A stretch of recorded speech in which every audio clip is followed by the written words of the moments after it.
let's jump into our Valentine's Day video.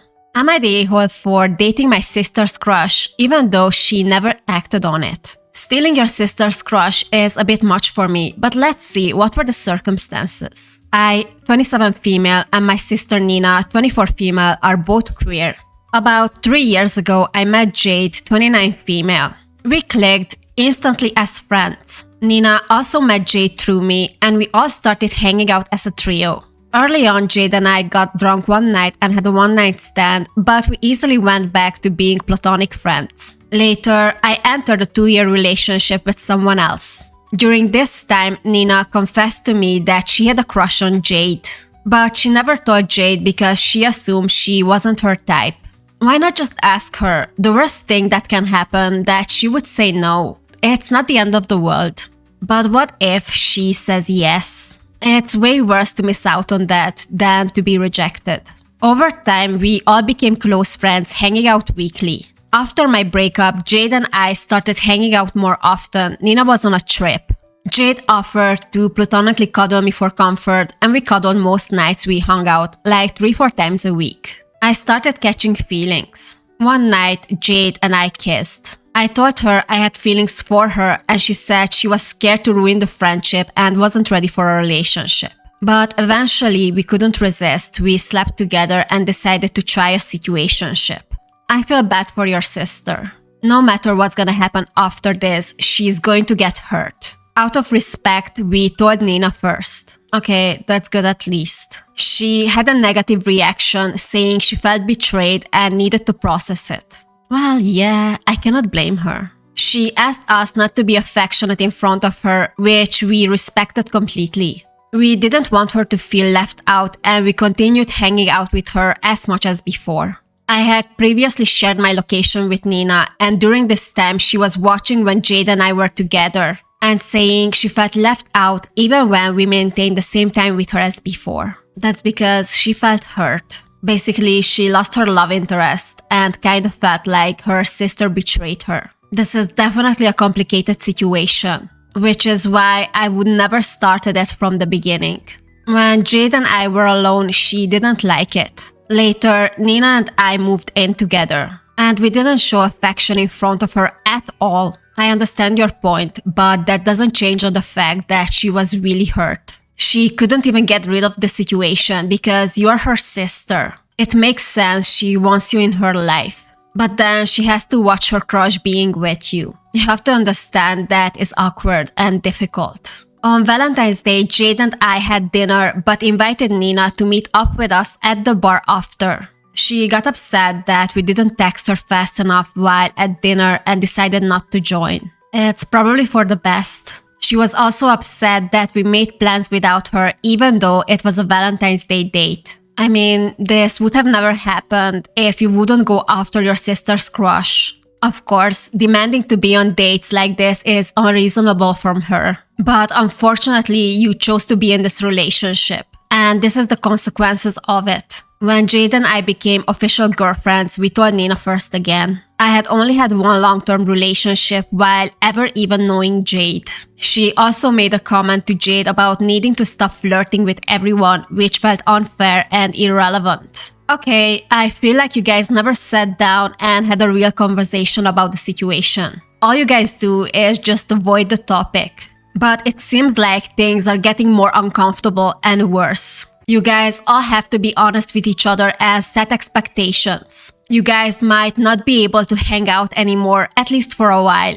You cannot just pretend like nothing happened. It is so obvious how hurt your sister is. You have to come up with a solution to fix things. Nina told me she felt like I stole her first love, even though she had never confessed to Jade or pursued her at all. Well, that doesn't really matter. She has the right to feel whatever she feels. To be fair, I would have never dated my loved one's crush or exes. She kept insisting I didn't understand her feelings and tried to equate it to me taking her first love even though she had relationships with men and other people before. Again, that doesn't matter. You are part of the reason why she feels this way. You should have more accountability for that. She only spoke to me about these feelings of being left out or hurt, never directly to Jade. That's because you're her sister. You always gonna be part of her life.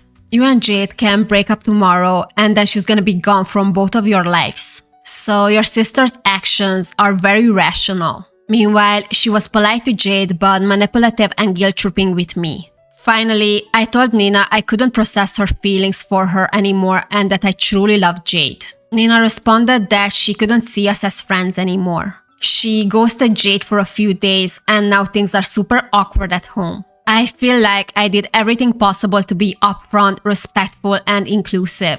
We never flaunted the relationship, we included her, and I respected her boundaries. But she still treated me like I betrayed her, manipulated my guilt, and controlled how I spent time with Jade. Basti, honestly, no. I can tell that you feel like you did everything you could have.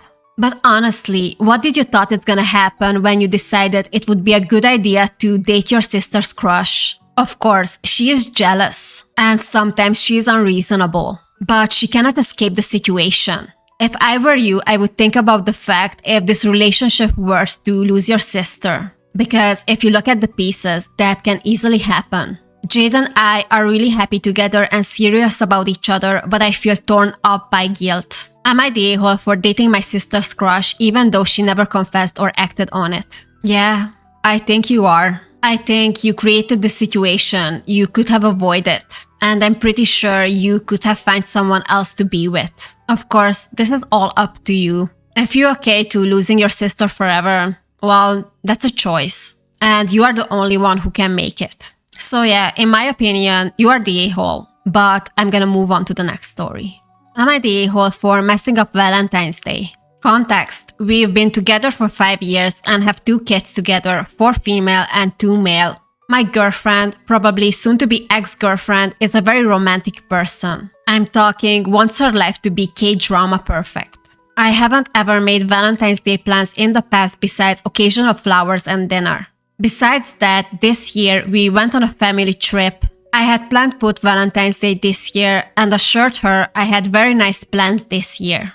She is a student and is taking quite a few courses and had homework just the same for her classes. She procrastinated into doing an all-nighter to complete her homework as well as exam. She was really stressed about the exam due to allotted time being insufficient, but she looked like she was managing it. I told her a week and a change ago about the plans, just not the details, and told her to keep the day open. Things went downhill when a few days before the 14th, she told me that her friends needed someone present for movers to be allowed into their new apartment for furniture placement on the 14th itself. Absolutely not. The friends have to find another solution. She, without consulting me, agreed to be present. She didn't finish her homework through the night and still had a few hours of homework to be finished after we got back home. I got off in the morning and headed to the apartment as I agreed to be present and make the best of it. I knock, and when she opens the door, I hand her the flower arrangement and tell her Happy Valentine's Day and proceed with a kiss. We finished the apartment presents at noon and head home where she began to finish her homework in the living room. The plan was for our children to be babysat while we had our day, as I was making up for the past years. But when it was around time for our daughter to be picked up, I was told by my girlfriend to pick her up from school early, so I did. It was now around 3 and our child that was there was being silent, being entertained by me. I get up to use the restroom and when I headed back, I see a spray bottle we were looking for the night prior. She was stressed throughout her homework process, which only increased after starting the exam. I start to clean up because there was a mess and our child asked me a question in a fairly normal voice. My girlfriend then screams at poor daughter, "Silence," and tells her to leave. Okay, I understand you're upset, but she was in the middle of her exam. That's crazy stressful. Why didn't you take your daughter to the playground while she was writing her exam? I then tell our daughter to come to the room with me as there was no reason she should be yelled at further. Okay, if there was another room, it was no business for you guys to hang around her while she was writing her exam. It's not even allowed to be present when someone is doing an online exam. She could have been trouble just you guys being there. I'm not saying it was okay that she yelled at the daughter, but if I look at the whole picture, She's supposed to be alone while she was taking an exam in the living room. My girlfriend didn't like this comment because she said she was stressed. I told her that I understood that she was stressed, but that it wasn't a reason to scream at our daughter for not even speaking to her, but rather in her presence. This was the first time she made any noise the entire time, and I felt it was unwarranted. She then told me to leave the room and didn't finish her homework until 4 p.m. I was then told that she no longer wanted to do anything because I handled the situation poorly. I tried to explain that it frustrated me because she yelled at our daughter in a moment of stress, which was not okay. We did not end up going out, and I had to cancel our reservation. I worked a 24-hour shift on the 15th, and while I was working, I was told that the flowers I had arranged were ugly and that there was no effort shown. Now, onto the plans I had prior to the apartment ordeal. My plans were to start the day with shopping, as she was been stating needing more miscellaneous items for herself, specifically clothing, following with a snack meal before our dinner reservations at a restaurant she adores. I called ahead of time to make a request that her plate have "I love you" written in sauce, which I thought was snappy and cute, but she likes that type of things. After dinner, would be heading home for activities throughout the night, which she always tells me she wants to do, but in the spirit of making up, I planned on giving her everything I should have been. But we didn't get to do any of that, and I'm pretty sure she's going to break up with me. Am I the a-hole? I asked that all comments be held until all parts are added. I tried posting more, but it says I can't post it because it's too long.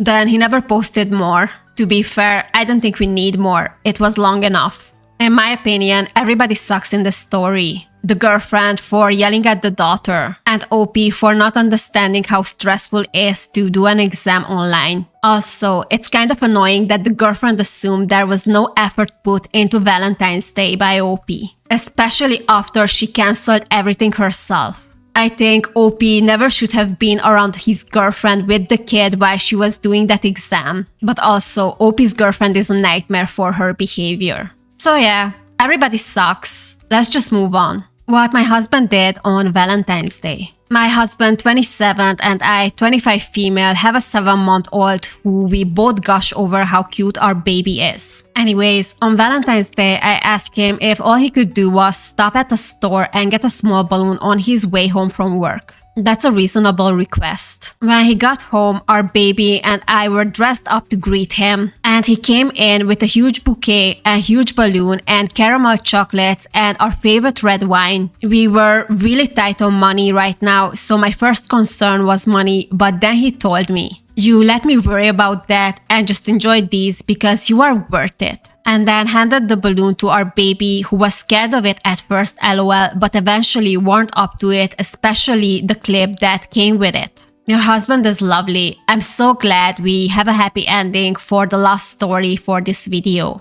Then we spent the rest of the night drinking a little wine and working on a puzzle we brought forever ago. It was one of the best nights ever. This sounds so lovely. Your husband really understands what a girl really wants. A little bit of a surprise and quality time together. Edit. Thank you for everyone for your kind words. I am also a doom scroller on here and see a lot of negativity, like a lot. I want to read wholesome stuff every now and then, so I thought I would share my story. It's simple, but really was one of the best nights ever, and I really hope my husband sees this post. I think that was a perfect Valentine's Day. We really don't have to complicate it. Just show that we care and that we remembered. It doesn't have to be expensive or over the top. It really doesn't. Edit 2. I'm not just giving my infant a balloon and walking away. It's one of those metallic balloons that is still floating despite March being 3 days away. We had fun with it, but baby wasn't even slightly interested in the balloon. Baby wanted the clip that came with it instead. Now it's tied away in a corner of our living room. I love this story so much. It was simple but really lovely. I hope you guys also liked it. If you did, please subscribe, leave your thoughts in the comments. I reply them all, and see you in the next one.